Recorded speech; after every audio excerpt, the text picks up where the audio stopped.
Ecology and environment. ठीक है, आपके सिलेबस में इकोलॉजी का एक पोर्शन है। थोड़ा बहुत पढ़ा है इकोलॉजी आपने? पढ़ा है? तो आपसे अगर कोई पूछे कि इकोलॉजी की डेफिनेशन बताओ, तो आप क्या बताएंगे इकोलॉजी की डेफिनेशन में? क्या इकोसिस्टम के बारे में क्या बताएंगे, बताओ शाबाश।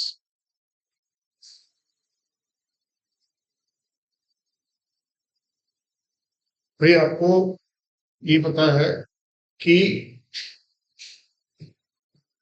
एक टर्म है ना, बायोस्फीयर। बायोस्फीयर क्या होता है? बायोस्फीयर हिंदी में इसको जीव जगत कहते हैं।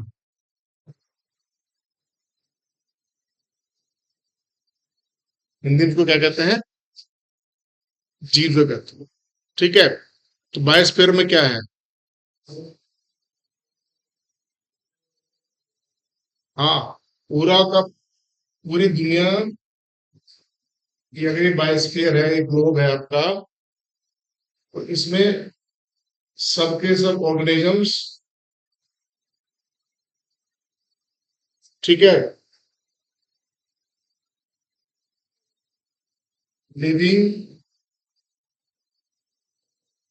विद देयर एनवायरमेंट,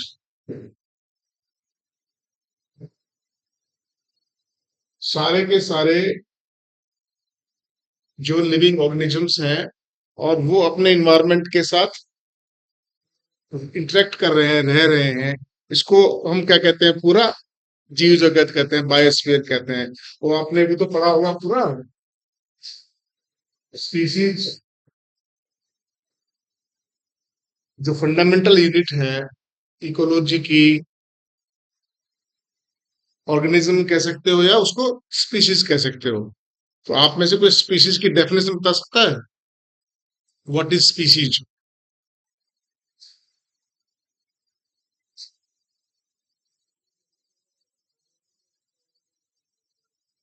बेटा मैंने आपसे एग्जांपल्स नहीं पूछा, मैंने पूछा है कि स्पीशीज क्या होती है।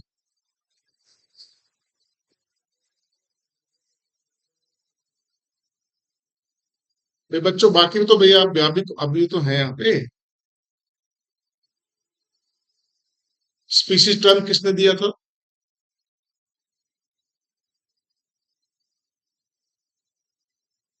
जॉन रे ने दिया था। जॉन रे। इसका मतलब यार पढ़ते इतना, आप इतनी बायोलॉजी पढ़ चुके हो अब तक, मालूम बस खत्म हो गई है। जॉन रे ने स्पीशीज टर्म दिया, तो स्पीशीज का मतलब क्या हुआ? हम्म एक ऐसे ऑर्गेनिजम्स का ग्रुप, एक ऐसे ऑर्गेनिजम्स का ग्रुप जो कि नेचर में फ्रीली इंटरबीट करके they can produce their offsprings. तो अगर आप डेफिनेशन स्पीशीज की लिखो, स्पीशीज की डेफिनेशन लिखो, शाबाश। डेफिनेशन लिखो स्पीशीज की। The A group of a group of identical organisms,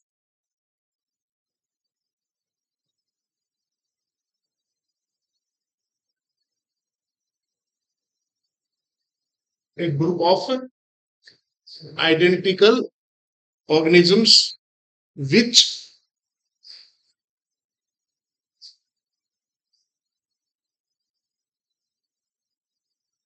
can freely interbreed in nature। पहली कंडीशन क्या है? Freely interbreed in nature. वो आपस में क्रॉसिंग कर सकती हैं, प्रोडक्ट रिप्रोडक्शन कर, यानी कि स्पीशीज के जो ऑर्गेनिजम्स हैं वो आपस में क्या कर सकते हैं? क्रॉस कर सकते हैं, रिप्रोड्यूस करके आगे ऑफस्प्रिंग्स को जन्म दे सकते हैं। ठीक है, they can freely interbreed nature to produce the fertile young once.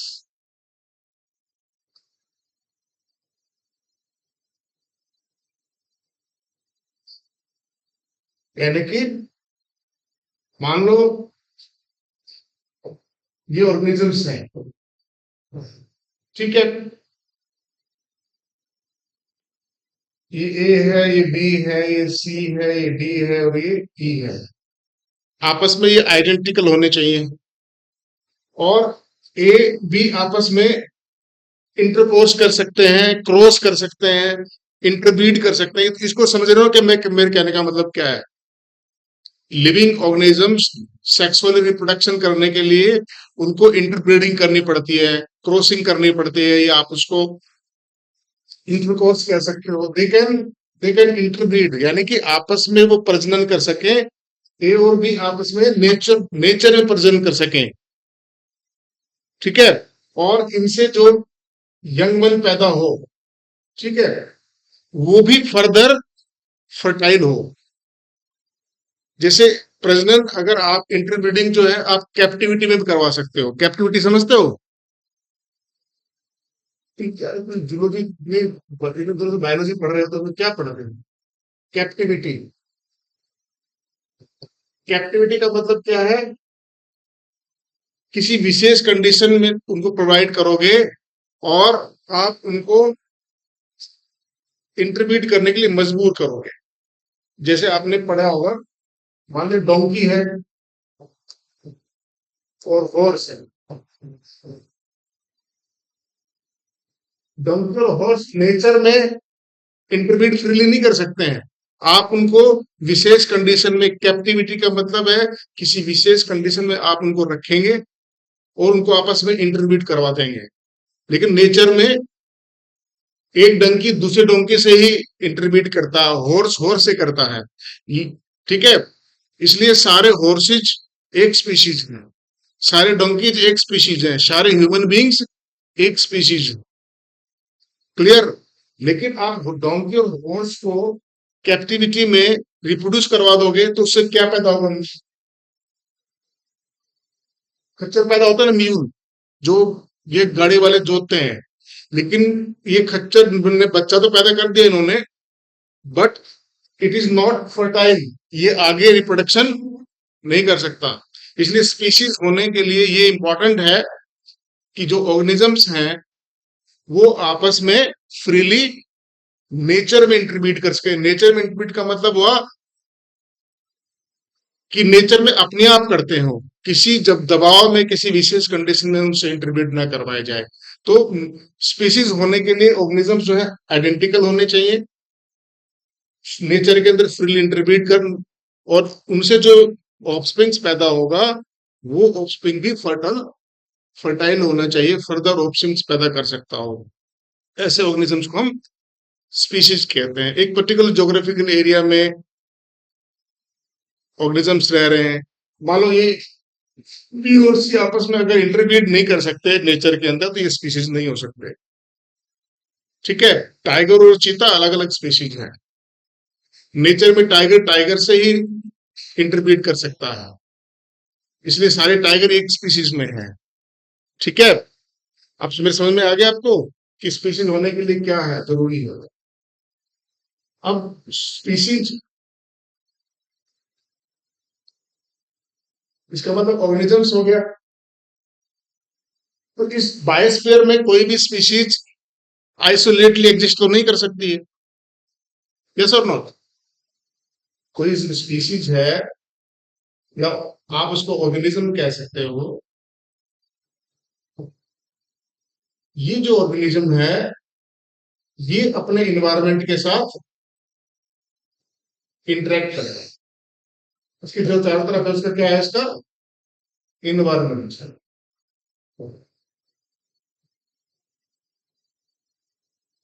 क्या आप ऐसी दुनिया की कल्पना कर सकते हो जहां पे स्पीशीज आइसोलेट हो जाए? अगर वो आइसोलेट हो गई तो जिंदा नहीं रह पाएंगे। अगर आप किसी स्पीशीज को एक लंबे समय तक आइसोलेट छोड़ दें तो उसका क्या होगा?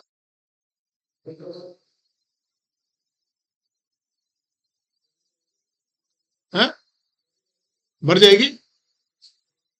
अगर आप केमिस्ट्री में पढ़ते हो, आप किसी सिस्टम को लंबे समय तक आइसोलेटेड छोड़ दिया जाए, नेचर के साथ, इन्वायरमेंट के साथ उसको डिस्कनेक्ट कर दिया जाए, तो उसमें क्या होगा? आपके पास सिस्टम है कोई, और आपने क्या किया, इन्वायरमेंट के साथ इसको डिस्कनेक्ट कर दिया, ये इसका इन्वायरमेंट के साथ इसको इंसुलेट कर दिया, यानी कि आपने इसको आइसोलेट कर दिया। जब आप किसी सिस्टम को आइसोलेट करके छोड़ देते हैं तो क्या होगा?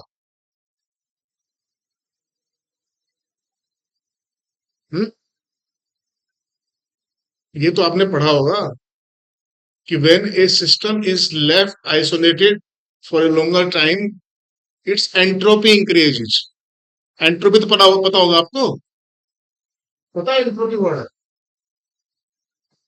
ये तो केमिस्ट्री में भी आता है भाई, बायोलॉजी इकोलॉजी में तो आएगा ही आएगा।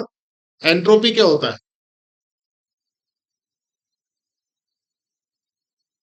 भाई आपने पूरा बायोलॉजी पढ़ा है ना, कितने लेक्चर्स पढ़े हैं? आपको ब्रजेश ने भी पढ़ाया है, तुमुल मैडम भी पढ़ा रही है, उससे पहले एक जूलॉजी के टीचर और थे, वो डॉक्टर थे, वो भी पढ़ा, इतने लोग थे, और केमिस्ट्री भी पढ़ रहे हो आप, तो क्या आपके सामने एंट्रोपी वर्ड कभी नहीं आया?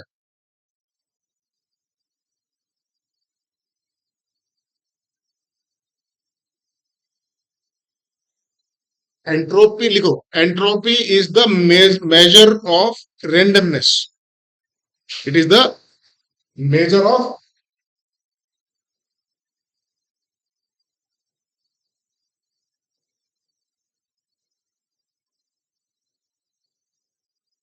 रेंडमनेस।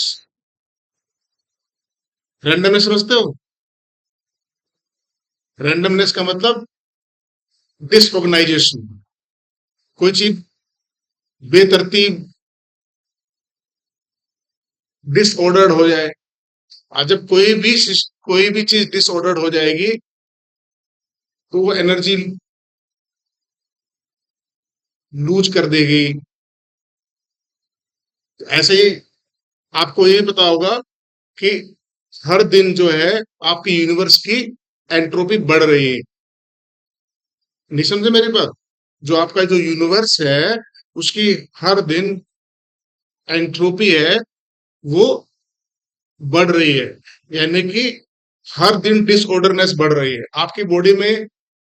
आपकी जो एजिंग हो रही है, आज आप जितने ऑर्डर्ड हैं, कल आपकी बॉडी में सेल्स की एज और बढ़ जाएगी, परसों और बढ़ जाएगी, अगले दिन और बढ़ जाएगी। यानी कि जो कल का दिन है, वो फिजिक्स के हिसाब से बेहतर नहीं हो सकता आज से। जो आने वाला कल है, वो आज से बेहतर इसलिए नहीं हो सकता क्योंकि आज आपकी जो एंट्रोपी लेवल है, कल एंट्रोपी लेवल बढ़ जाए। हर दिन आपके क्रोमोसोम की शॉर्टनिंग हो रही है, हर दिन आपकी सेल्स की एजिंग बढ़ रही है, तो आपकी बॉडी में हर दिन जो है डिसऑर्डर्स बढ़ते जा रहे हैं। ठीक है? ऐसे ऐसे ही पूरा यूनिवर्स जो है उसकी एंट्रोपी बढ़ रही है। तो आप, अगर आपसे कोई पूछे कि अगर किसी स्पीशीज को आप लंबे समय तक अकेले छोड़ दोगे, आइसोलेटेड छोड़ दोगे, तो आप ये नहीं कहोगे मर जाएगी, आप ये कहोगे उसकी एंट्रोपी इंक्रीज हो जाएगी। उसका मतलब यही होता है। तो आपसे कोई जब क्वेश्चन पूछता है, उस क्वेश्चन का एक साइंटिफिक आंसर आपको पता होना चाहिए। और एक सीधा सा कंसेप्ट है, when A system is left isolated for a longer time, it's entropy will increase. Clear है? ठीक है? जैसे आपने एक चाय का कप है, और थोड़ी देर बाद चाय जो है उसी टेम्परेचर पे आ जाती है जिस टेम्परेचर पे आपका रूम टेम्परेचर है, जो आसपास टेम्परेचर। इसका मतलब क्या हुआ कि हीट जो है इन्वायरमेंट को चली गई है। ठीक है? और तब तक जब तक हीट इन्वायरमेंट को जाती रहेगी, तब तक टेम्परेचर इन्वायरमेंट के सराउंडिंग्स के बराबर नहीं हो जाएगा। तो यहाँ पे जो आपका कप है, ये सिस्टम है, क्योंकि आप कप को स्टडी कर रहे हैं। तो यूनिवर्स के जिस हिस्से को आप स्टडी करते हो, वो सिस्टम कहलाता है। ये केमिस्ट्री में, ये 11th क्लास में डेफिनेशन पढ़ाई जाती हैं। सिस्टम क्या होता है, सराउंडिंग क्या होता है। तो दुनिया की जिस चीज पे आपका फोकस रहता है, जैसे मान लो आपका फोकस अब एक कप पे है, चाय के कप पे, वो आप उसको स्टडी कर रहे हैं, तो इस समय आपका चाय का कप जो है एक सिस्टम है, और उसको उसके बाकी उसको सब छोड़ के पूरा सराउंडिंग है इस दुनिया में। अगर आपने किसी एक व्यक्ति को स्टडी कर लिया, तो वो व्यक्ति आपके लिए सिस्टम हो गया, और उसको छोड़ के लिए पूरी दुनिया क्या हो गई, सराउंडिंग हो गई। ठीक है, तो इसका मतलब क्या हुआ कि कोई भी सिस्टम जो है वो सराउंडिंग के साथ इंटरेक्ट करता है। सिस्टम जो है सराउंडिंग के साथ क्या करता है, इंटरेक्ट करता है, और वो इंटरेक्ट किस चीज का करता है, एनर्जी और मैटर। जैसे चाय का कप थोड़ी देर बाद तो ठंडा हो जाएगा, लेकिन 2 दिन बाद इसकी चाय सूख के चली जाएगी, कहाँ चली गई, नहीं समझे मेरी बात। इसका मतलब जो मैटर था वो भी चला गया। तो इसका मतलब क्या हुआ कि जो सिस्टम है उसने, क्या प्रॉब्लम है, तुम क्या क्या प्रॉब्लम है, बात किस बात कर रहा है, खड़े हो, शाबाश। मैं क्या पढ़ा रहा हूँ, मैं आपसे पूछ रहा हूँ बच्चे क्या पढ़ा रहा हूँ।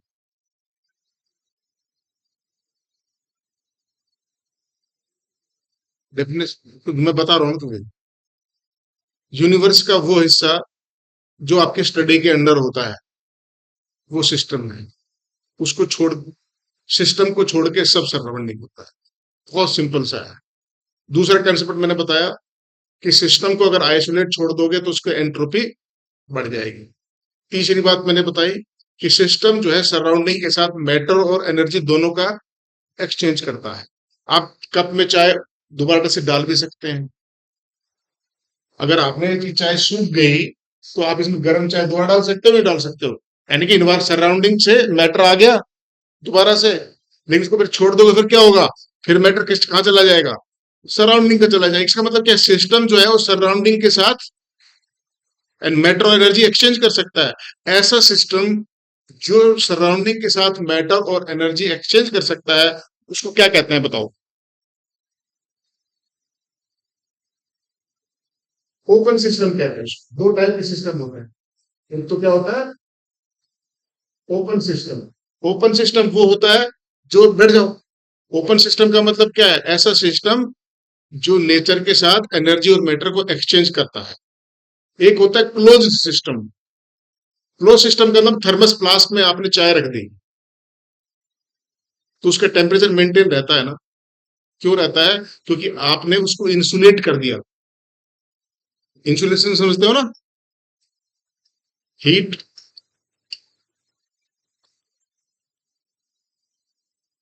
प्रणाम सर। जी जी, जी सर, बस मैं, आ, आप मुजफ्फरनगर रहेंगे क्या आज सर, उधर आ रहे थे हम तक। अच्छा, तो आज मेरठ जाना था मुझे, मैं सर से पूछूं उधर हो तो 5 मिनट दर्शन हो जाए। तो सर एक बार देखे, अपने उसको देखे एक बार, थोड़ा कपिल कपिल जी को और संजय प्रसाद जी वाला की थोड़ा सा फॉलो अप।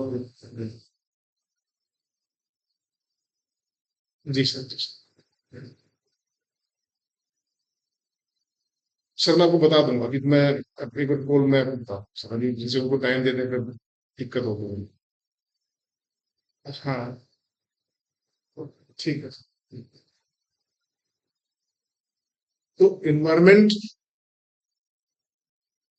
इसका मतलब सिस्टम क्लोज। क्लोज सिस्टम का मतलब, अगर आपने इंसुलेट कर दिया, तो हीट जो है वो ट्रांसफर नहीं हो पाएगी नेचर को, और थर्मस फ्लास्क में चाय जो है सूखेगी भी नहीं, उसके अंदर मिलेगी आपको।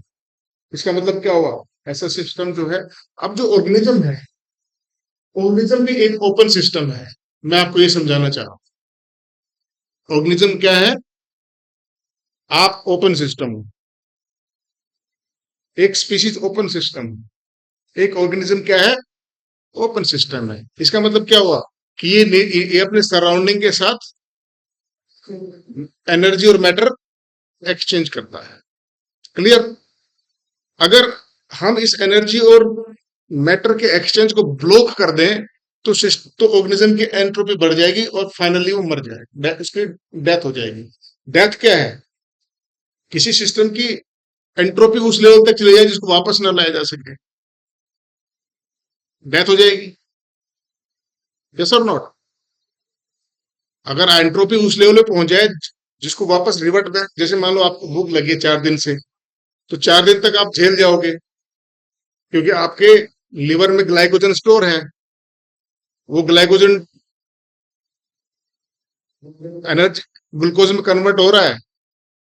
लेकिन जतिन दास का नाम सुना? जतिन दास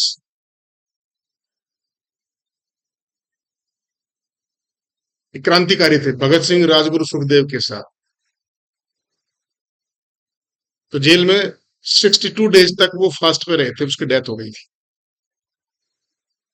इसका मतलब क्या है? भूखे रहने से उनकी एंट्रोपी उस लेवल पे चलेगी, वापस लाना मुश्किल हो गया। आप 10 दिन फास्ट कर सकते हो, पहले आपका ग्लाइकोजन ऑक्सीडेशन होगा, उसके बाद आपका फैट ऑक्सीडेशन हो जाएगा। फैट जो है वो ग्लूकोज में कन्वर्ट होगा और फिर ग्लूकोज एनर्जी मिलेगी। ठीक है? तो पहले तो कार्बोहाइड्रेट से रेस्पिरेशन होगा, उसके बाद का फैट रेस्पिरेशन स्टार्ट हो जाएगा।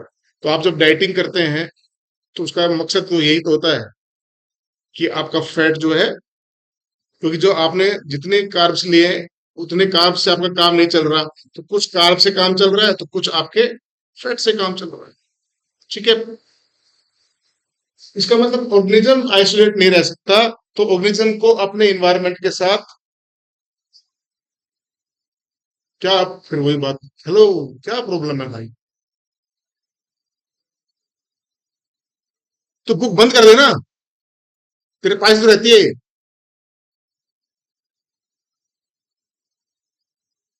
बुक को बंद कर दे, इसमें इसमें जो लिखा है वो कहीं उड़ेगा नहीं, ये यहीं रहेगा।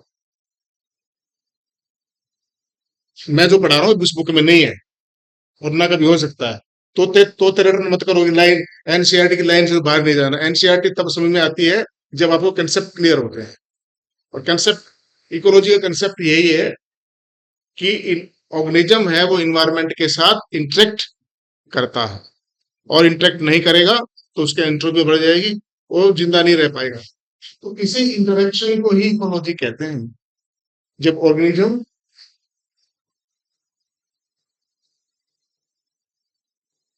और इसका जो इन्वायरमेंट है उसके बीच में जो इंटरेक्शन है, दैट इज इकोलॉजी। और इंटरेक्शन किस तरीके का है? एक्सचेंज ऑफ एनर्जी एंड, और कुछ नहीं बस। अगर आपसे कोई कहता है कि ऑर्गेनिज्म इन्वायरमेंट से इंटरेक्ट कर रहा है, इसका मतलब क्या कर क्या रहा है वो? एनर्जी और मैटर का एक्सचेंज कर रहा है बस, और इंटरेक्शन ये नहीं बात कर रहा है, तेरा उसका हाल चाल पूछ रहा है भाई कैसा है, ऐसा कुछ भी नहीं है। ठीक है?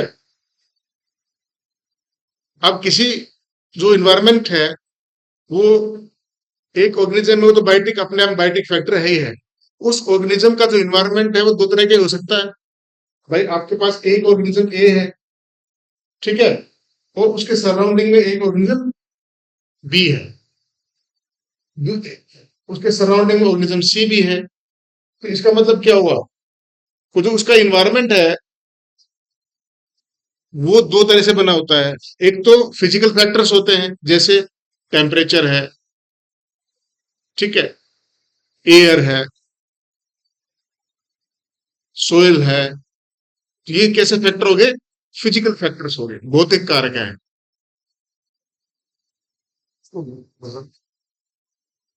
फिजिकल फैक्टर्स,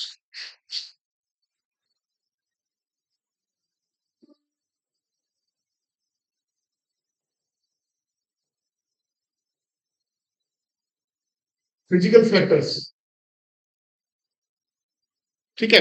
तो फिजिकल फैक्टर्स में क्या हो गया? एक तो क्या हो गया? टेम्परेचर,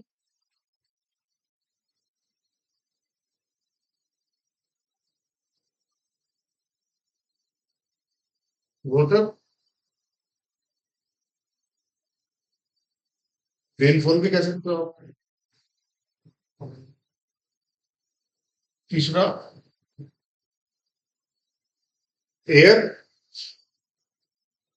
सोयल, यही तो फिजिकल फैक्टर्स हैं और क्या है इसमें। मॉइस्चर भी कह सकते हो आप। ये सारे के सारे क्या कहलाते हैं, भौतिक कारक हैं जो ऑर्गेनिज्म के चारों तरफ है, ऑर्गेनिज्म को उससे डील करना पड़ता है। तो ऑर्गेनिज्म का इन फिजिकल ऑर्गेनिज्म पर इन फिजिकल फैक्टर्स का क्या इफेक्ट पड़ता है? कुछ इफेक्ट पड़ता है, नहीं पड़ता है? ऑर्गेनिज्म पे इन्वायरमेंट जो फिजिकल फैक्टर्स हैं उनका कोई इफेक्ट होता है कि नहीं होता है? एग्जाम्पल देके बताओ।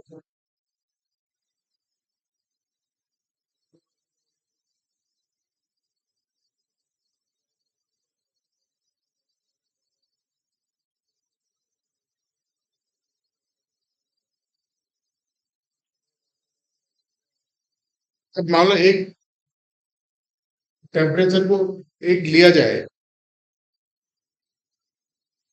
जिन रीजन्स में टेम्परेचर हाई रहता है हमेशा, और एक एक ऐसे रीजन्स हैं ग्लोब पे जिन पे टेम्परेचर बहुत लो रहता है।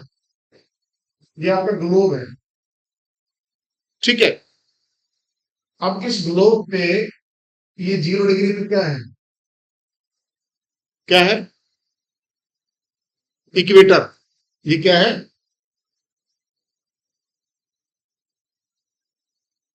0 डिग्री पे क्या है, भूमध्य रेखा। ठीक है, मानते हो ना इस बात को और नहीं मानते हो? इसके 10 डिग्री नॉर्थ और 10 डिग्री साउथ, इसके ग्लोब पे 10 डिग्री नॉर्थ और 10 डिग्री साउथ, इस रीजन को क्या कहते हैं?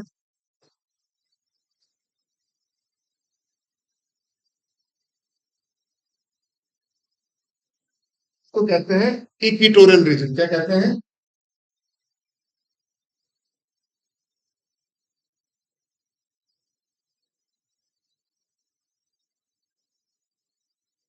और इसका दूसरा नाम क्या है? Trophic tropical region. आपको ये पढ़ जब आप बायोम्स पढ़ोगे ना तो ये वर्ड आएगा। तो ट्रॉपिकल रीजन की जब बात हो तो इसका मतलब ये समझ लेना कि ग्लोब का वो वाला हिस्सा जो 10 डिग्री नॉर्थ और 10 डिग्री साउथ को कवर कर रहा है, वो क्या कहलाता है? Tropical region. क्या कहलाता है? Tropical region. ठीक है। जिस इस ट्रॉपिकल रीजन में जो फॉरेस्ट मिलते हैं इनको कहते हैं ट्रॉपिकल रेन फॉरेस्ट। ठीक है, समझ में आया? इस ट्रॉपिकल रीजन में जो फॉरेस्ट होंगे वो क्या कहलाएंगे? ट्रॉपिकल रेन फॉरेस्ट, जिसको आप भूमध्य सागरीय भूमध्य रेखीय ऐसे वन कैसे, सदाबहार वन ऐसे बोलते हैं हम लोग। तो ट्रॉपिकल रेन फॉरेस्ट अच्छा वर्ड है, उसको हिंदी में ज्यादा चक्कर पड़ने की जरूरत नहीं है। तो ट्रॉपिकल ट्रॉपिकल जो रेन फॉरेस्ट है, तो ये रीजन ग्लोब का सबसे हॉट रीजन है।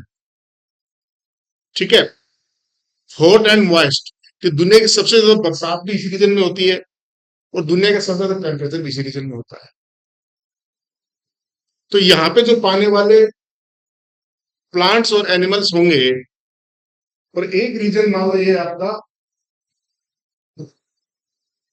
मान लो 66 डिग्री है नॉर्थ और 66 डिग्री साउथ, ये रीजन क्या, फ्रिजिड रीजन है आपका, पोलर रीजन कहलाता है। क्या कहलाता है? पोलर। ये क्या है, ये भी पोलर रीजन है। तो यहाँ पे जो सन है उसकी जो रेज है वो परपेंडिकुलर है। तो जैसे जैसे ग्लोब से दूरी बढ़ती जाएगी सन की, तो सन रेज जो है फैलती चली जाएंगी ना। तो जैसे जैसे हम दूर होते जाएंगे ट्रॉपिकल रीजन से, वैसे वैसे जो इंटेंसिटी है सनरेज की वो कम होती चली जाएगी। इसलिए पोलर रीजन्स में टेम्परेचर बहुत कम रहता है। यस और नॉट? तो जो पोलर, यहाँ पे अगर कोई मान लो सिप रह रही है, भेड़ रह रही है, और यहाँ पे कोई भेड़ है, दोनों में अंतर नहीं होगा क्या? यहाँ पे कोई इसका जो बियर है, पोलर बियर अलग मिलेगा, यहाँ का बियर अलग मिलेगा। इसका मतलब क्या हुआ? जो फिजिकल फैक्टर्स हैं वो ऑर्गेनिजम्स पे इफेक्ट डालते हैं। जैसा क्लाइमेटिक फैक्टर्स होंगे, जिस प्रकार के फिजिकल फैक्टर्स होंगे, वहां पे उसी प्रकार का एनवायरनमेंट बनाएंगे और उसी प्रकार के ऑर्गेनिजम्स। इसका मतलब क्या हुआ कि टेम्परेचर जो है वो ऑर्गेनिजम्स को इफेक्ट करता है। ठीक है। जो ठंडे प्रदेशों में लोग रहते हैं उनका कॉम्प्लेक्शन फेयर है, जो इन रीजन में रहते हैं उनका कॉम्प्लेक्शन कैसा है? थोड़ा थोड़ा सा डार्कर है कि नहीं? आप जाके कहीं आप साउथ इंडिया में देखो, नॉर्थ इंडिया में और साउथ इंडिया में फर्क ही नहीं है। आप कश्मीर में देखो और कन्याकुमारी के लोगों को देखो या उधर केरल के लोगों को देखो, तो जो जो कॉम्प्लेक्शन में अंतर आया है वो किसके कारण आया है? टेम्परेचर के कारण आया है। टेम्परेचर, इसका मतलब फिजिकल फैक्टर जो है, इंसान ही नहीं, वहां पे रहने वाले जितने भी टाइप के एनिमल्स होंगे, प्लांट्स होंगे, सब टेम्परेचर के हिसाब से होंगे। क्योंकि आप जो केरला जो आपका रीजन है वो ऑलमोस्ट ट्रॉपिकल जैसा ही है, क्योंकि इंडिया जो है 8 डिग्री से नॉर्थ से शुरू होता है और 32 डिग्री नॉर्थ तक जाता है। तो इंडिया का कुछ हिस्सा कहाँ पे है? ट्रॉपिकल जगह पे है। तो जो साउथ इंडिया के कुछ हिस्से जो है हमारे ट्रॉपिकल रीजन में है, तो वहां पे जैसे केरला है, वहाँ पे बहुत बरसात होती है, बहुत हाई टेम्परेचर होता है। ऐसे ही हमारे अंडमान निकोबार है, वो ट्रॉपिकल रीजन में आते हैं। तो अंडमान निकोबार में आप जाके देखोगे तो वहां के वेजिटेशन, वहां के एनिमल्स, वहां के प्लांट्स, वहां के इंसान बिल्कुल अलग मिलेंगे जैसे नॉर्थ के लोग मिले। इसका मतलब क्या? फिजिकल फैक्टर्स का दे प्ले सिग्निफिकेंट रोल। ऐसे रेनफॉल की मैंने बताया आपको। अब आप थार के डेजर्ट में जाके वेजिटेशन देखो जहां पर रेनफॉल बिल्कुल कम है। ठीक है ना? जो डेजर्ट है वहां पे एनुअल जो प्रिसिपिटेशन है, एनुअल जो रेनफॉल है, वो 10 से लेके 25 सेंटीमीटर होता तक होता है, यानी कि बहुत कम होता है। और अगर आप केरला चले जाओगे, अंडमान निकोबार चले जाओगे, नॉर्थ ईस्ट में चले जाओगे, वहां पे रेनफॉल जो है, मेघालय में चले जाओगे वहां पे रेनफॉल बहुत हाई है। इसका इसका क्या होगा? अगर आप जो रेनफॉल जो होगा, तो रेनफॉल वहां के वेजिटेशन को डिटरमिन करेगा या नहीं करेगा? तो जो जो जिस टाइप के फॉरेस्ट आपको थार डेजर्ट मिलेंगे, वो सारे भारत में थोड़ी मिल जाएंगे। जहां जहां रेनफॉल के हिसाब से आपके जिस जिस प्रकार का रेनफॉल है इंडिया में, मॉनसून है, मॉनसून के हिसाब से हमारे सारे फॉरेस्ट मिल गए। इसका मतलब क्या हुआ? एनिमल्स हो चाहे प्लांट लाइफ हो, वाटर, मॉइस्चर कह सकते हो आप इसको, इसके आधार पे उसमें डिफरेंस आता है। ठीक है। तो आप, अगर आपको फॉरेस्ट पढ़ना है तो कुछ पढ़ने की ज्यादा जरूरत नहीं है। आपको ज्योग्राफी पता होना चाहिए, तो फिजिक्स फॉरेस्ट आपको पता चल जाएगा। अगर कोई रीजन माउंटेनियस है, ठीक है, आपसे कोई कह दे एक रीजन माउंटेनियस है और उसकी लोकेशन ये है, तो आप वहां की ज्योग्राफी अगर आपको पता है, तो आप ज्योग्राफी के हिसाब से वहां की वेजिटेशन को एस्टिमेट कर सकते हो। रटने की जरूरत है ही नहीं। आपको दो कंसेप्ट पता होना चाहिए कि हम इक्वेटर से दूर जाते हैं तो टेम्परेचर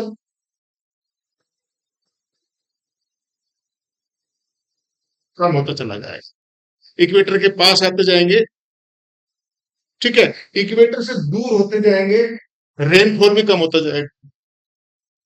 अगर रेनफॉल है, जैसे जैसे इक्वेटर से पोल की तरफ जाएंगे रेनफॉल भी डिक्रीज होता जाएगा। ठीक है। अगर आपको ये कंसेप्ट पता है तो आपको फिर कोई समस्या ही नहीं है। इकोलॉजी तो फिर आपको 2 मिनट में आ जाएगी। अगर ये नहीं सीखा, कितनी भी एनसीईआरटी रट लो, उससे कोई फायदा नहीं। एनसीईआरटी की एक एक लाइन में एक एक घंटे का लेक्चर छुपा है, पता है, लेकिन पढ़ाने वाला होना चाहिए। एनसीईआरटी का मतलब ये नहीं कि उसने जो लिख दिया और उसके आसपास नहीं घूमना है, उसको समझाना नहीं। एनसीईआरटी को बहुत गहरी चीज है इसमें। जो वो एनसीईआरटी तब समझ में आएगी, तब आपको ये चीजें समझ में आएगी। आपको पूरे बायोम्स हैं, पूरे फॉरेस्ट्स हैं, सब कुछ यहीं से समझ में आ जाएगा। अगर आपको ग्लोब का, अपने ग्लोब के बारे में पता चल जाए, आई डोंट थिंक कि आपको कुछ पढ़ने की ज्यादा जरूरत है। तो अगर आपको ये पता है कि इक्वेटर से पोल की तरफ मूव करते हैं तो टेम्परेचर डिक्रीज करता है और रेनफॉल भी डिक्रीज करता है। ये दो चीज कंसेप्ट हो गए। एक कंसेप्ट आपको ये भी पता होगा कि एल्टीट्यूड बढ़ने से भी टेम्परेचर कम होता है ना। ये आपका सी लेवल है। तो सी लेवल से जब एल्टीट्यूड बढ़ता है तो टेम्परेचर घटता है। टेम्परेचर हर 163 मीटर पे 1 डिग्री सेल्सियस कम हो जाता है। समुद्र तल से ऊंचाई जब 163 मीटर बढ़ती है तो टेम्परेचर में 1 डिग्री का फॉल हो जाता है। ठीक है। अगर हिमालय की पोजीशन 32 नॉर्थ पे है, हिमालय की जो पोजीशन है ये यहाँ के आसपास है, तो 30 डिग्री टू नॉर्थ पे जो हिमालय की पोजीशन है, या 35 तक होगा पूरा हिमालय, इस हिमालय में लॉन्गिट्यूड के हिसाब से तो यहां बर्फ होनी नहीं चाहिए थी। यस और नॉट। मैंने आपसे क्या कहा कि जैसे जैसे आप इक्वेटर से दूर जाएंगे तो बर्फ मिलने की संभावना 60 डिग्री नॉर्थ से स्टार्ट होगा आगे। ठीक है। लेकिन फिर भी 32 पे लॉन्गिट्यूड पे भी बर्फ मिल रही है। इसका मतलब क्या, वहां पे दूसरा फैक्टर काम कर रहा है, एल्टीट्यूड, समुद्र तल से ऊंचाई है। क्योंकि इक्वेटर से दूर जाने में टेम्परेचर कम हो रहा है, लेकिन सी लेवल से ऊपर जाने से भी टेम्परेचर डिक्रीज हो रहा है। इसका मतलब क्या हुआ, हिमालय के जो ग्लेशियर हैं वो लॉन्गिट्यूड के कारण नहीं है, लैटिट्यूड के कारण नहीं है। ठीक है। लैटिट्यूड क्या होती है, देशांत, वो अक्षांश रेखाएं हैं। तो लैटिट्यूड के कारण नहीं है। इस 32 पे अगर हिमालय नहीं, ऊंचाई पे हिमालय नहीं होता तो 32 डिग्री नॉर्थ के ऊपर बर्फ होने की कोई संभावना नहीं होती। लेकिन अब 32 डिग्री नॉर्थ पे बर्फ है, इसका मतलब क्या हुआ कि वहां पे एल्टीट्यूड बढ़ रहा है उससे। अब जैसे एल्टीट्यूड बढ़ गया, टेम्परेचर में कमी आई। टेम्परेचर में कमी आई, पहाड़ों पे जो रेनफॉल है वो वहां पे पानी जो है गिर तो जाता लेकिन रुकता नहीं है। इसलिए जो माउंटेन्स हैं उन पे जीरोफाइट्स मिलते ज्यादा। माउंटेन्स पे ज्यादातर किस प्रकार के प्लांट मिलते हैं, जीरोफाइट मिलते हैं, यानी कि कम पानी में जीने वाले। क्यों, पानी गिरता है और नीचे चला जाता है। वहां की जो सॉयल है वो भी कैसी है, माउंटेनियस सोयल है, जिसके अंदर सोयल पार्टिकल्स कम है और वो ज्यादा है, रॉक्स ज्यादा है। तो रॉक्स है, सोयल की जो लेयर है वो उतनी डेवलप्ड नहीं है। जैसे आपने यहाँ खोदा, तो अगर आप 50 फीट खोदोगे तब भी सोयल निकल के आ जाएगी। इसका मतलब सोयल की इतनी मोटी लेयर प्लेन्स में है, लेकिन पहाड़ों पे सोयल की इतनी मोटी लेयर नहीं हो सकती।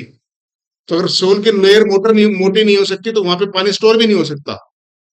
और जब जब आपकी ढलान है, स्लोप्स हैं, तो स्लोप्स में पानी वैसे नहीं रुकता।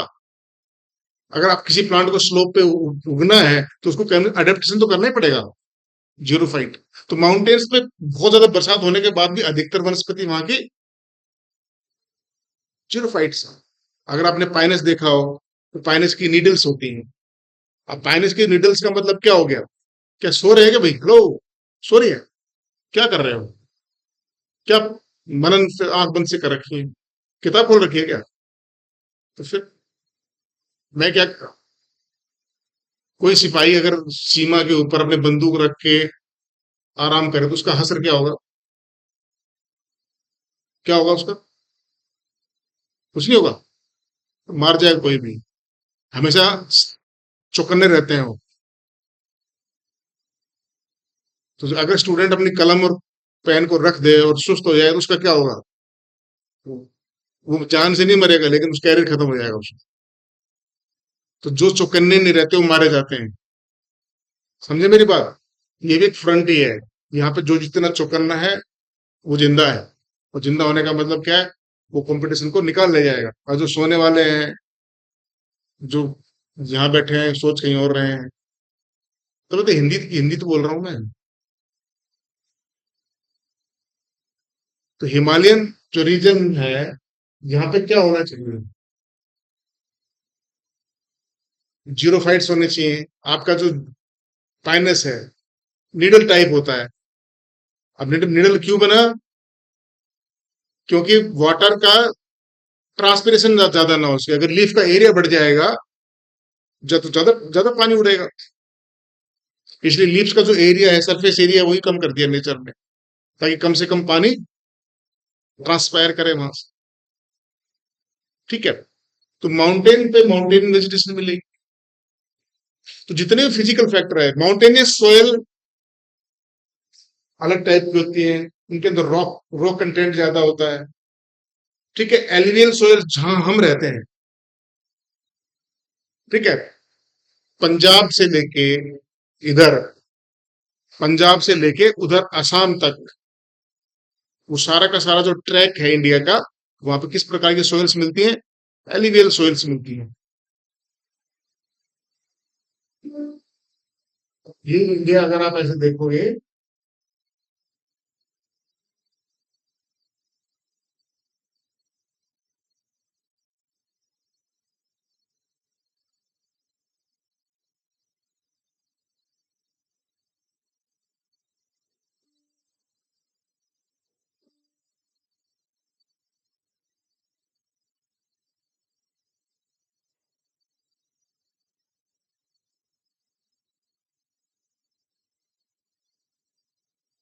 ये यहाँ पंजाब से लेके, ठीक है, और ये असम तक, इसमें आपका उत्तर प्रदेश, बिहार का कुछ हिस्सा, हरियाणा, ये सब आ गया। यहाँ पे इनको कहते हैं Indo Gangetic plains. Indo Gangetic plains. Indo का मतलब इंडस, गैंगेटिक मतलब गंगा। तो सिंधु और जो गंगा के जो मैदान हैं, यहाँ की जो सोयल है इन नदियों के द्वारा लाखों सालों तक धोई गई है। और यहाँ पे फिर इतनी मोटी, जो जितना भी आप जो एग्रीकल्चर एरिया देख रहे हो, ये सारा प्लेन्स में होता है। जहाँ के सोयल रिच सोयल्स है, इन इसमें ज्यादातर सोयल कौन कौन कौन सी है? एलिवियल सोयल्स है। ये सबसे ज्यादा एग्रीकल्चर करने वाली है। तो और आपसे कोई पूछे कि भाई उत्तर प्रदेश में, हरियाणा में, पंजाब में एग्रीकल्चर ज्यादा क्यों है, उसका कारण क्या है? यही तो है, एलिवियल सोयल्स है। माउंटेन्स पे कैसी सोयल मिलेंगी? रॉक की सोयल मिलेंगी। रॉक्स हैं, सोयल प्रोफाइल डेवलप नहीं होता है अच्छे से, पूरी सोयल्स नहीं बन पाती हैं, तो वहां पे एग्रीकल्चर भी पुअर है, वेजिटेशन भी जीरोफिटिक है। ठीक है। इसका मतलब क्या, जिस प्रकार का सोयल होगा उसी प्रकार का वेजिटेशन होगा। ठीक है। सोयल के अंदर जैसे ट्रॉपिकल रेन फॉरेस्ट हैं, ये कहाँ मिलते हैं? मैंने आपको बताया था अभी, ट्रॉपिकल रीजन मिलेंगे। अगर आप आज आज मैप जाके देखोगे ग्लोब का, आज देखना एनसीईआरटी में बना रखा है उन्होंने, उस ग्लोब में अगर आप जाके देखोगे तो वहां पे इंडोनेशिया है, मलेशिया है, ठीक है, अमेजोन है, ब्राजील का जो एरिया है, ये सारे के सारे फिजी विजी सब जो है इसी एरिया में आते हैं, मेडागास्कर वगैरह। तो इसलिए दुनिया में सबसे ज्यादा घने वन अमेजन के फॉरेस्ट मिलते हैं, जो कि ब्राजील में है। उनको अमेजोनियन फॉरेस्ट कहते हैं। अमेजोनियन जो फॉरेस्ट जो है वो ट्रॉपिकल रेन फॉरेस्ट में तो है।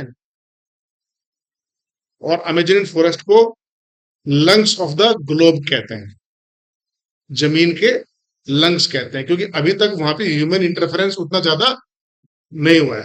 हालांकि वहां पे शुरू कर दिया है इंसान ने अपना काम, लेकिन अभी थोड़ा सा बचा हुआ है। इसलिए वहां के जो अमेजन के फॉरेस्ट जो है वो सबसे ज्यादा डेवलप्ड है, गहरे हैं। तो अमेजन के जो फॉरेस्ट हैं वो दुनिया के सबसे ज्यादा प्रोडक्टिव इकोसिस्टम है, फॉरेस्ट इकोसिस्टम है। सबसे ज्यादा प्रोडक्टिव जो फॉरेस्ट इकोसिस्टम है अर्थ के ऊपर, वो कौन सा है? अमेजन के फॉरेस्ट में। प्रोडक्ट का मतलब क्या है? फोटोसिंथेसिस सबसे ज्यादा वहां होता है। प्रोडक्टिविटी का कंसेप्ट अभी आएगा। तो आपको एक चीज तो इस समझ में आ गई है कि जो फिजिकल फैक्टर्स हैं उनका ऑर्गेनाइजेशन इन्वायरमेंट के साथ कनेक्शन है, इंटरेक्शन है, और उससे उनके जीवन पे फर्क पड़ता है। दूसरा कंसेप्ट होगा कि एक एक ऑर्गेनिज्म, मान लो एक लॉयन है या एक डियर है, तो डियर का टेम्परेचर के साथ, सोइल के साथ तो कनेक्शन है ही, दूसरे ऑर्गेनिज्म के साथ भी कनेक्शन है, अपने दूसरे डीएस के साथ भी है और दूसरी स्पीसीज के साथ भी कनेक्शन है। उसके बगल में भेड़िया भी है, उसके बगल में चीता भी है, उसके बगल में लेपर्ड है, उसके बगल में लायन भी है, टाइगर भी है, वो उसके खरगोश भी है, हिरन भी है और भी दूसरे हैं। तो वो सारे के सारे उसके बायोटिक सराउंडिंग होगी उसकी। तो जब ऑर्गेनिज्म रहता है तो उसको बायोटिक फैक्टर के साथ भी इंटरेक्ट करना पड़ता है। और अब दोहरी मार है, अगर एक डियर है तो उसको सूखे का भी, बरसात का भी, टेम्परेचर का भी सबको बर्दाश्त करना पड़ेगा, और दूसरा उसको खाने वाले दूसरे जीवों को बर्दाश्त करना पड़ेगा, तब जाके वो सर्वाइव रह पाता है। गेटिंग और नॉट? बायोटिक कंपोनेंट्स, अगर मान लो डियर की ही पॉपुलेशन ज्यादा बढ़ जाए, मान जाओ, तो भी डियर को डियर से खतरा हो जाएगा? नहीं होगा। अगर डियर की पॉपुलेशन बहुत ज्यादा हो जाए जंगल में, तो अब डियर को शेर से खतरा नहीं है, अब डियर को डियर से खतरा हो गया। क्यों हो गया बताओ शाबाश? Yes, competition. अगर किसी भी, भाई मान लो आपके जो कंपटीशन है, नीट है या जो भी है, वो खतरा किससे है आपको?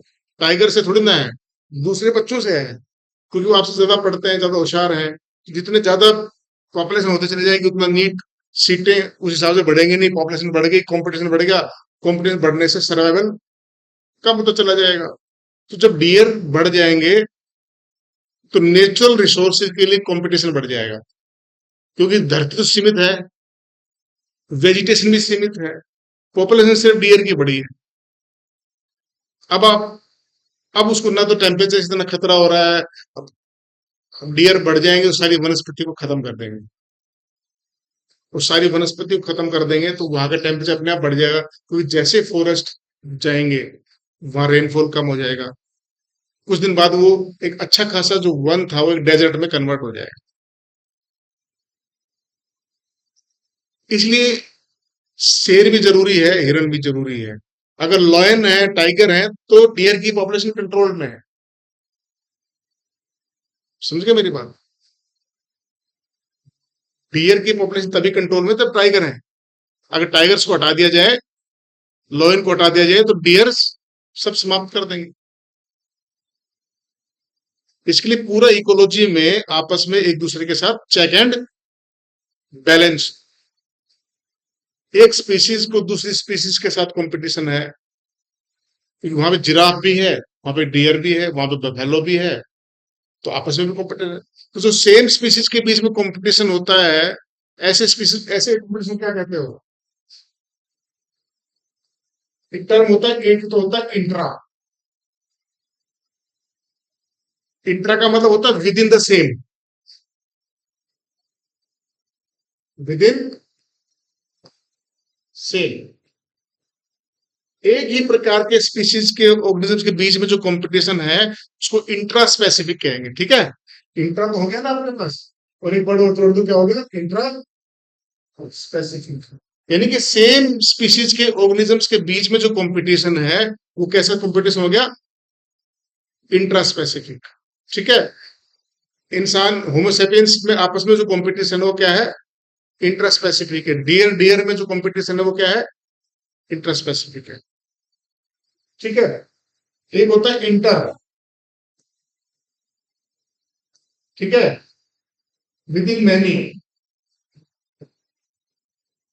बहुत सारे लोगों के बीच में जो कंपटीशन होता है, जैसे डियर का बफेलो के साथ, जिराफ के साथ, ठीक है, इनके साथ जो कंपटीशन है, ये कैसे कहलाएगा? इंटर स्पेसिफिक कहलाएगा, इंटर स्पेसिफिक। तो दो तरह के कंपटीशन हो गए, एक तो इंटर स्पेसिफिक, एक इंट्रा स्पेसिफिक। अब दोनों में से कौन सा ज्यादा खतरनाक है?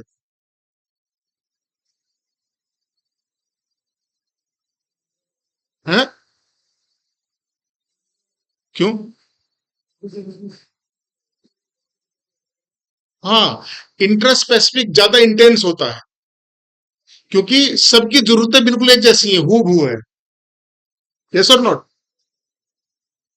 Intra specific is more intense, more dangerous in nature, because all type of the resources are of same type, उनको सेम टाइप का मेट चाहिए, ठीक है, सेम टाइप का खाना चाहिए, सेम टाइप का रहने की जगह चाहिए।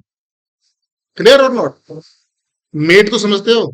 जीवन साथी, प्रजनन करने के लिए उसको फीमेल चाहिए, मेल को। तो एक प्रकार के मेल्स को एक ही प्रकार के फीमेल चाहिएगी, ठीक है, इसलिए रिप्रोडक्शन के लिए मेट के लिए कंपटीशन हो गया। ठीक है, मान लो अभी लड़कियों की जनसंख्या कम होती जा रही है, हरियाणा है, पंजाब है, अब वहां पे क्या हो रहा है, लड़कों की शादियां किस लिए नहीं हो पा रही हैं?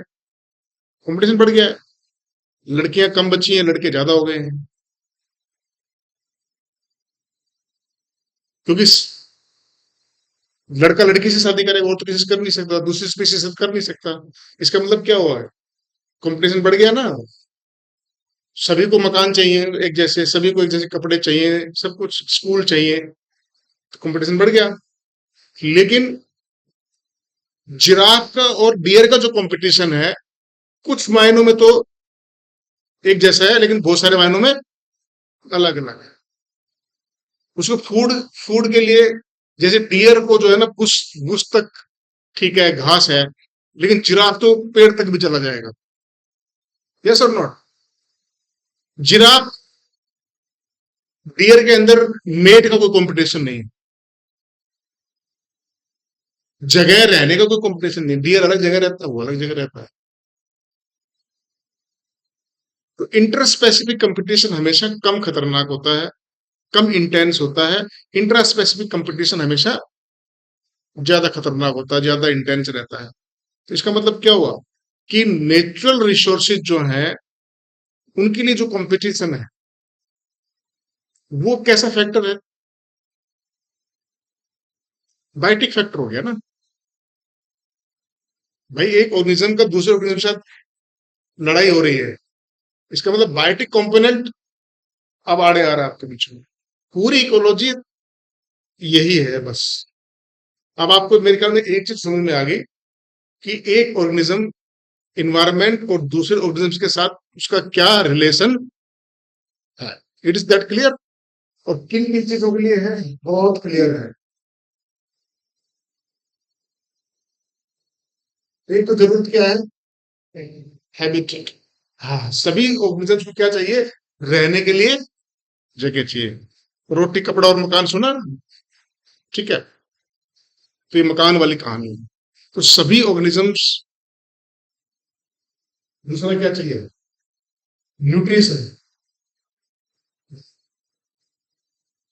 खाना, फूड, सभी को जरूरत है। तो तीसरी जरूरत है मेटिंग, यानी कि रिप्रोडक्शन। चौथी कोई जरूरत नहीं है। पूरी इकोलॉजी में सभी ऑर्गेनिजम्स की ये तीन ही नीड्स हैं। और जो पूरी लड़ाई है, चाहे वो ऑर्गेनिजम्स के साथ आपस में है, चाहे इन्वायरमेंट के साथ है, पूरी की पूरी जो कहानी है वो इन्हीं तीन चीजों के इर्द गिर्द घूमती है। अगर पॉपुलेशन बढ़ जाएगी तो हैबिटेट छोटा पड़ जाएगा, नहीं पड़ जाएगा?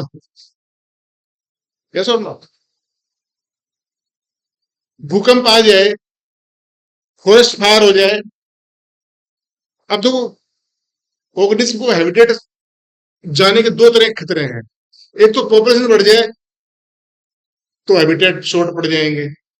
दूसरा, कोई नेचुरल क्लैमिटी आ जाए, फॉरेस्ट में रह रहे हो आप, हैबिटेट आपका फॉरेस्ट है, उसमें आग लग जाए, तो फिजिकल फैक्टर से खतरा हो गया। एक बड़ा सा अर्थक्वेक आ जाए, ठीक है, वहां की जमीन फट जाए, पूरा फॉरेस्ट अंदर चला जाए।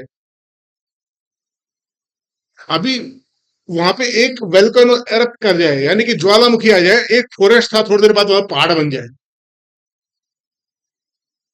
और उस ऑर्गेनिज्म को बेचारे फॉरेस्ट में रहने की आदत थी, अब पहाड़ पे रहने की आदत तो है नहीं, क्या होगा? समाप्त। तो इसका मतलब हैबिटेट जो है उसका जो कंपटीशन है वो अपने बायोटिक फैक्टर से तो है ही है। दूसरा, अब जब मकान के कीमत ज्यादा क्यों बढ़ गई? पॉपुलेशन बढ़ गई है। एक जमाने में जिस रोड पे मकान 10,000 रुपए गज मिलता था, 50,000 रुपए गज मिलता है। ठीक है। Is that clear? सभी ऑर्गेनिजम्स को हैबिटेट की जरूरत होती है फॉर सर्वाइवल। क्लियर? न्यूट्रिशन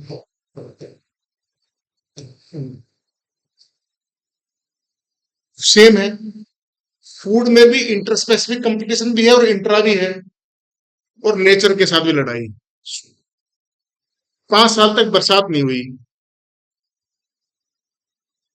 मान लो एक डियर रह रहा है बेचारा एक सवाना में। सवाना सुना, एक रीजन है, बायोम पढ़ेंगे आप। सवाना बायोम की खासियत क्या है कि मेजोरिटी जहां वेजिटेशन है वो ग्रासीज है। ऐसे रीजन्स जिनमें मेजोरिटी डोमिनेटिंग वेजिटेशन अगर ग्रासीज है तो उसको क्या कहते हैं? सवाना कहते हैं। सवाना में एक बेचारा डियर घूम रहा है, ठीक है। अब ये 5 साल तक सवाना में बरसात नहीं हुई, अब क्या होगा?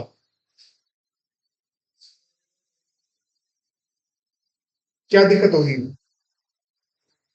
न्यूट्रिशन। अच्छी खासी घास थी, सब कुछ बढ़िया था, और फायर आ गया। काम करो, ठीक है। ये बेचारा अकेले, ये तो फिजिकल फैक्टर्स। ये बेचारा अकेला था, पता लगा लाखों डियर और आ गए रातों रात कहीं से। सुबह तक सवाना साफ हो जाएगा।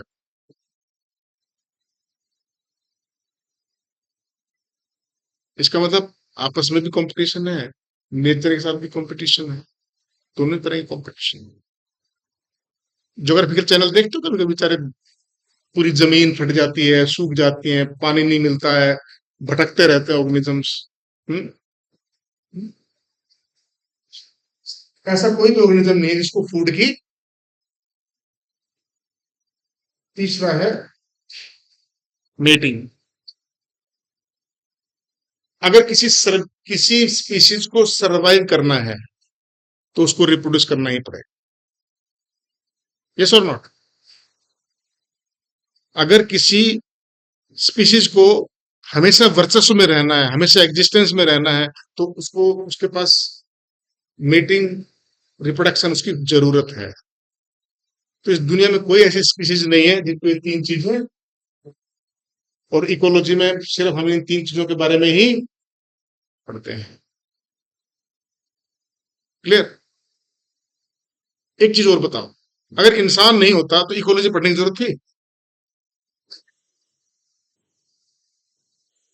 आप मुझे बताओ, अगर इंसान नहीं होता, एक ह्यूमन होमो सेपियंस सेपियंस को हटा दो थोड़ा सा,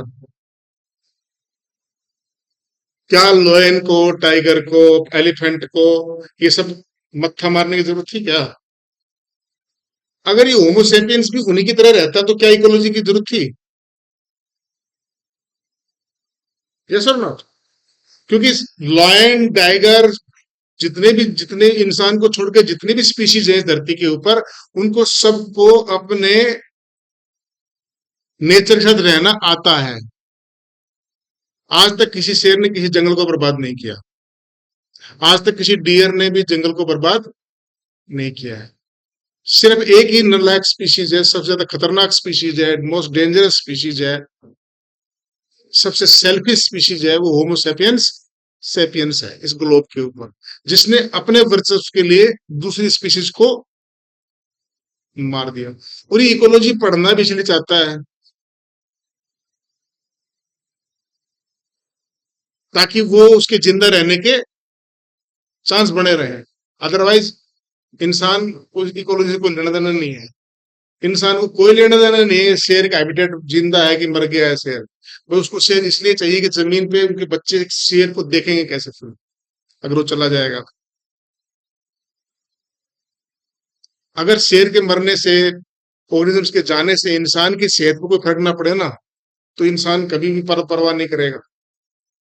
अगर फॉरेस्ट कटने से इंसान के जीवन पे कोई खतरा ना आए तो इंसान के नीचे सारे कट जाओ जी आज ही। तो ये इंसान इतना सेल्फिश है होमो सेपियंस सेपियंस अपने जिंदा रहने के लिए ही इकोलॉजी को पढ़ रहा है। इसलिए इकोलॉजी कभी भी इन्वायरमेंट की साइंस नहीं है, ह्यूमन साइंस है। एनवायरमेंट को और बाकी को विचारों को जोड़ लिया, जोड़ना पड़ता है। और इन्वायरमेंट को भी इसलिए पढ़ना चाहता है क्योंकि इसको अपने लिए खतरा है। टेम्परेचर बढ़ रहा है और खुद ही बढ़ा रहा है, खुद ही बढ़ रहा है। ठीक है, और एक दिन सभी के लिए खुद ही खतरा बन जाए। इसलिए अगर सबसे खतरनाक कोई स्पीसीज आपसे पूछे कि जमीन पे कौन सी है, तो उसका एक ही आंसर है, Homo sapiens sapiens. Most dangerous, most notorious species है। शेर नोटोरियस नहीं है, बिच्छू सांप नोटोरियस नहीं है। मोस्ट नोटोरियस जो स्पीसीज है वो अर्थ पे क्या है, होमो सेपियंस सेपियंस। ठीक है, बाकी कोई भी स्पीसीज दूसरी स्पीसीज को खत्म हार्म नहीं करती, उतना ही करती वो करना चाहिए बहुत। अगर एक शेर का 2 हिरन मार के पेट भर गया तो चुपचाप बैठ जाए कोने में, भले उसके सामने से 100 हिरन गुजर जाओ, वो ये कभी नहीं देखेगा कि इसको मार के रखना, कल भी सुबह चाहिएगा।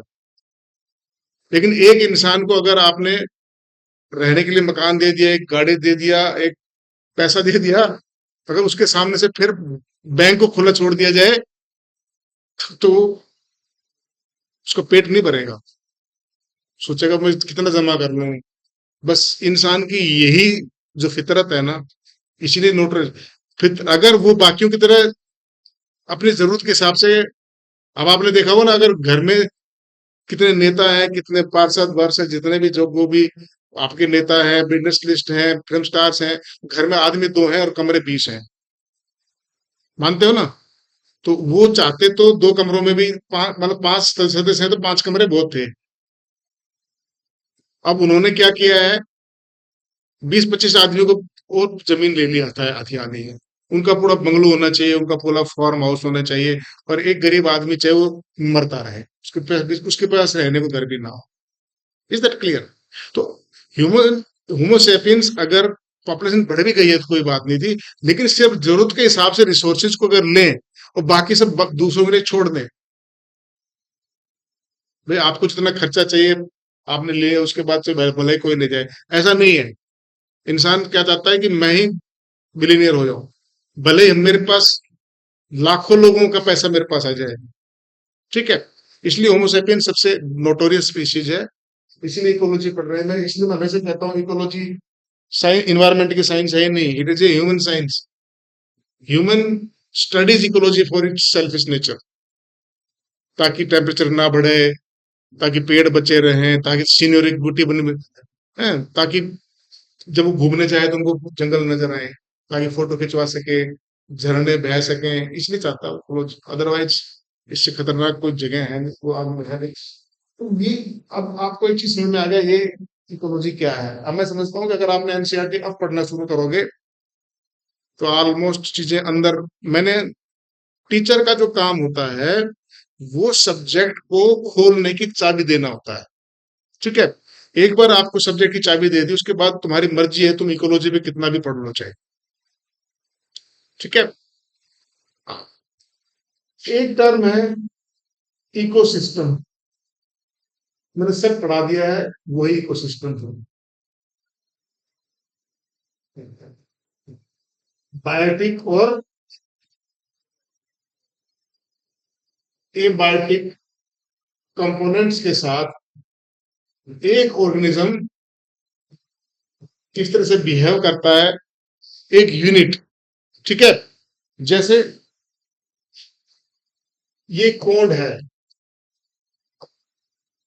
और इस कोड में फिश है, क्लियर? तो ये पॉन्ड, ये फिश प्लस ये पॉन्ड, और इसमें उगने वाले जो भी काई है, जो एल्गी है, छोटे मोटे प्लांट है, ये सारा मिलके बनाते हैं एक इको सिस्टम। और इसको नाम दे देंगे फिर हम पॉन्ड इकोसिस्टम। ठीक है, तो इकोसिस्टम एक यूनिट है जिसमें एक ऑर्गेनिज्म और उसका एनवायरनमेंट को, एजी ट्रांसले ने इसको टर्म दिया, एजी ट्रांसले, 1935 में उसने इकोसिस्टम बताया। तो इकोसिस्टम कुछ भी नहीं, एक यूनिट है जिसमें एक ऑर्गेनिज्म उसके एनवायरनमेंट के साथ रहता है। मान लो अगर ये फॉरेस्ट होता तो यहाँ पे डियर होता, ठीक है, वो तो, और इस डियर के साथ रहने वाले बाकी सारे जीव और ये फॉरेस्ट आपस में क्या कहलाता है, एक इको, और वो उसको हम कहते हैं फॉरेस्ट इकोसिस्टम। तो जैसे ही आपके कोई कहे फॉरेस्ट इकोसिस्टम, आपके दिमाग में पिक्चर बन जाती है, ठीक है। फॉरेस्ट इकोसिस्टम जब देखते हो तो आपको पेड़ की कल्पना करते हो नहीं करते हो, ठीक है। अब मैं कहूँ ग्रासलैंड इकोसिस्टम, तो आपके दिमाग में सवाना आ जाएगा कि ज्यादा, ऐसा नहीं है कि सवाना में पेड़ ट्रीज नहीं है, लेकिन डोमिनेटिंग क्या है, ग्रास है। पेड़ भी कहीं कहीं है, ऐसा नहीं है कि बिल्कुल पेड़ नहीं है वहां पे, लेकिन इकोसिस्टम को नाम इसके आधार पर दिया जाता है कि डोमिनेटिंग स्पीसीज कौन सी है, ज्यादा वर्चस्व किसका है। तो सवाना में वर्चस्व किसका है, ग्रास का, इसलिए इसको क्या कहते हैं, ग्रासलैंड इकोसिस्टम। अब समझ में आया। अब पौंड कैसा इकोसिस्टम है, इको, अब देखा जाए तो आपने देखा कि आपने इकोसिस्टम को दो तरीके से बांट दिया। एक तो टेरेस्ट्रियल, आपने फॉरेस्ट की बात की, जमीन की बात की ना, और जब आपने पौंड की बात की तो आपने पानी की बात की, तो ठीक हो गया, ठीक है। इसको आपने फिर बांट दिया, डेजर्ट के हिसाब से बांट दिया। डेजर्ट का मतलब क्या हुआ कि जहाँ वेजिटेशन बहुत कम है, माउंटेन है इसका मतलब पहाड़ ज्यादा है, ठीक है। अगर आपको यहाँ पे लिख दिया ग्रास लैंड तो ग्रास ज्यादा है, फॉरेस्ट लिख दिया तो फॉरेस्ट लिख दिया, ट्रॉपिकल एंड फॉरेस्ट लिखा, इसका बरसात ज्यादा होती है, पेड़ बहुत ज्यादा गहरे वन है। ऐसे ही ये दो टाइप का होता है ये। एक चीज को, दो इस टर्म को याद रखना, एक तो इसको होता है फ्रेश वाटर, एक होता है मैरीन वाटर। फ्रेश वाटर का मतलब समुद्र के पानी को छोड़ के सब पानी, ठीक है। अगर आपने ओशंस का पानी छोड़ दिया जाए तो सब फ्रेश वाटर है, पोन्ड भी फ्रेश वाटर है। अगर आप किसी से कहो कि पोन्ड का पानी फ्रेश वाटर है तो आपके घर वाले पे बकवास कर रहा है, फ्रेश वाटर तो आरओ का होता है, ठीक है। लेकिन इकोलॉजी की भाषा में फ्रेश वाटर वो है जो मेरीन वाटर नहीं है, जो जिसमें नमक नहीं है, ठीक है। तो पोन्ड का वाटर, लेक का वाटर, रिवर का वाटर, जो आपके ग्लेशियर्स हैं, स्नो है, अंडरग्राउंड वाटर है, स्प्रिंग्स हैं, सब का सब क्या है, फ्रेश वाटर है। और उनको छोड़ के जितने समुद्र हैं वो सब क्या है, मैरीन वाटर। तो एक्वेटिक इकोसिस्टम दो टाइप के होते हैं, कुछ यहाँ रहते हैं, कुछ यहाँ रहते हैं। क्लियर, ये इकोसिस्टम हो गया कुछ। एक पानी, एक पौंड की एक बूंद एक इकोसिस्टम है, मानते इस बात को। अगर किसी पौंड की अगर आपने एक बूंद ले ली तो क्या मानते हो कि वो एक इकोसिस्टम है। कैसे, माइक्रोब्स होंगे, फाइटोप्लैंक्टन्स होंगे, जू प्लैंक्टन्स होंगे, मिनरल्स होंगे, ठीक है। तो इसका मतलब क्या है कि इकोसिस्टम का साइज कितना छोटा हो सकता है, एक पानी के बूंद जितना भी। एक जमीन पे पड़ा हुआ एक लकड़ी का टुकड़ा भी एक इकोसिस्टम है, उस पे कोई फंजाई है, उसमें बहुत सारे माइक्रोऑर्गेनिजम्स हैं। तो एक पत्ता जो किसी फॉरेस्ट के सरफेस पे पड़ा है वो अपने आप में एक इकोसिस्टम है। और एक पानी की ड्रॉप जो है वो भी, इसका मतलब इकोसिस्टम का जो साइज स्मॉलेस्ट से लेके और पूरा टुंड्रा इकोसिस्टम है, पूरा ट्रॉपिकल रेन फॉरेस्ट भी एक इकोसिस्टम है, बायोम्स है हालांकि वो। लेकिन मेरे कहने का मतलब क्या है, इकोसिस्टम का जो साइज है बहुत स्मॉलेस्ट से लेके बहुत वास्ट हो सकता है। Is that clear. इकोसिस्टम मेरे ख्याल में समझ में आ गया होगा बस। इनके मैंने इकोसिस्टम के दो कंपोनेंट, बायोटिक एबायोटिक, हमने दोनों डिस्कस कर लिए हैं, बायोटिक में क्या क्या है और एबायोटिक में क्या क्या है, ठीक है। एक टर्म होती है ऑट इकोलॉजी, एक होती है टर्म सिम इकोलॉजी। जब आप किसी एक ऑर्गेनिज्म के बारे में पढ़ते हो तो वो ऑट इकोलॉजी है। और जब आप बहुत सारे ऑर्गेनिजम्स के बारे में पढ़ते हो तो क्या होती है वो सिन इकोलॉजी।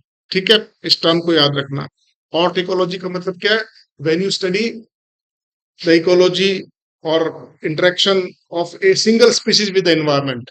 अगर आप किसी एक स्पीशीज को पकड़ लो और उसकी स्टडी करोगे तो वो क्या कहलाएगी? ऑट इकोलॉजी कहलाएगी। और अगर आपने पूरे इकोसिस्टम को स्टडी कर रहे हो, बहुत सारी स्पीशीज को स्टडी कर रहे हो, तो क्या कहलाएगी? Synecology. Clear? Is that clear? अब एक टर्म और, अगली बार कल अगर जब भी क्लास होगी तो हम सबसे इंपॉर्टेंट पार्ट जो है एनर्जी ट्रांसफर का है, ट्रॉफिक लेवल वाला है, प्रोडक्टिविटी वाला है, और इकोलॉजिकल पिरामिड्स होता है। सबसे ज्यादा क्वेश्चंस वहीं से आते हैं, तो पूरा लेक्चर उस पर लेंगे।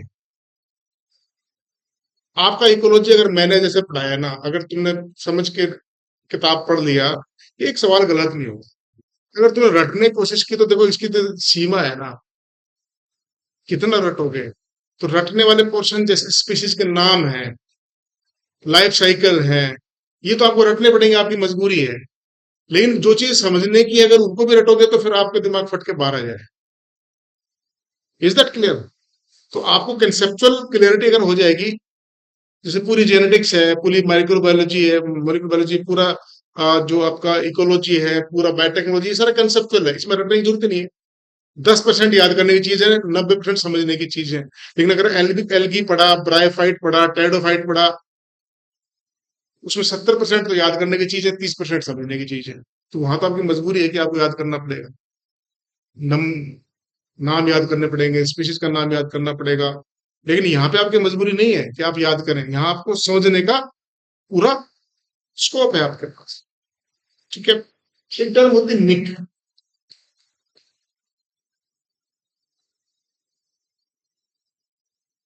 और एक टर्म होती है हैबिटेट। हैबिटेट तुमने बताई दिया। जैसे आपका घर है और उसमें बहुत सारे कमरे हैं, ठीक है? तो ये तो आपका हो गया है, आपका घर तो आपका हो गया हैबिटेट। लेकिन इस घर में तुम सबसे ज्यादा समय कहाँ गुजारते हो? मान लो इस कमरे में गुजारते हो।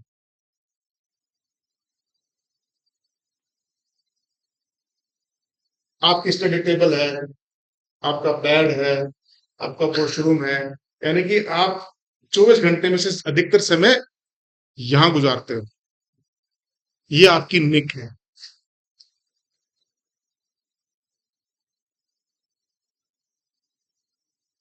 समझे मेरी बात? कोई ऑर्गेनिज्म अपने लाइफ का मैक्सिमम टाइम कहाँ गुजारता है, मैक्सिमम इंटरेक्शन, जो मैक्सिमम इंटरेक्शंस हैं वो कहाँ होती हैं? जैसे एक कोई भी मान लो वर्म है, ठीक है? अब वो रह तो रहा है, अगर उसका हैबिटेट देखो तो टेरेस्ट्रियल है, लेकिन वो बेचारा पूरे फॉरेस्ट के एक पत्ते पे जिंदा है, तो उसकी निक तो पत्ता ही हुई ना। आपसे कोई आप कहाँ के रहने वाले हो? सहारनपुर के, लेकिन पूरा सहारनपुर तो आपका नहीं है। आपका तो गली नंबर 5 में 27 नंबर का मकान है, बस वही है आपका। तो अगर पूरे सहारनपुर को आपका हैबिटेट मान लिया जाए, तो आपकी जो निक है वो आपका घर है। और अगर आपके घर को आपका हैबिटेट मान लिया जाए, तो जिस कमरे में आप ज्यादातर रहते हैं वो आपकी निक है। तो एक्चुअल एरिया जहां पे वो ऑर्गेनिज्म अपनी लाइफ में सबसे ज्यादा इंटरेक्ट करता है, तो निक में सिर्फ रहने की जगह नहीं आती है, हैबिटेट में सिर्फ रहने की जगह से लेना देना है। निक में तो रहने की जगह के साथ साथ अपने क्रियाकलाप भी उसके साथ जोड़ दिए हैं। क्लियर हो दैट? निक में क्या हो गया कि आप वहां रहने के साथ साथ खाना है, मेट है, बहुत सारी चीजें जो आप कर रहे हो, वो सब की सब निक है। लेकिन वो सब की सब चीजें आप नहीं कर रहे हैं। ठीक है? जैसे मान लो आप शादीशुदा हैं, तो आप उस घर में बहुत सारी महिलाएं हैं, लेकिन आपकी वाइफ तो एक ही है ना। तो वो मैक्सिमम टाइम आप यहाँ रहेंगे, इसका मतलब क्या हुआ कि आपका इंटरेक्शन, खाना वो ला के देगी आपको, बहुत सारी चीजें, तो आपका जो आपकी जो निक होगी ना, आप, अपनी वाइफ, आपके बच्चे, और ये आपको वो जो कमरा जहाँ रहते हैं वो आपकी निक है। क्योंकि आपका मैक्सिमम जो क्रियाकलाप हैं वो सारे के सारे एक पर्टिकुलर, तो निक में सिर्फ रहने की जगह नहीं होती है, आपके फूड, आपका रिप्रोडक्शन, आपके साथ जो भी रिलेशन है, जो भी इंटरेक्शन है, उनको सम टोटल कर दिया जाए, एक्चुअल जो जगह को हम क्या कहते हैं, निक कहते हैं। ठीक है, इसको हम बायोलॉजिकल निक भी कहते हैं। अगली बार फिर देखेंगे इसको, आज तो बहुत हो गया, 1.5 घंटा हो गया।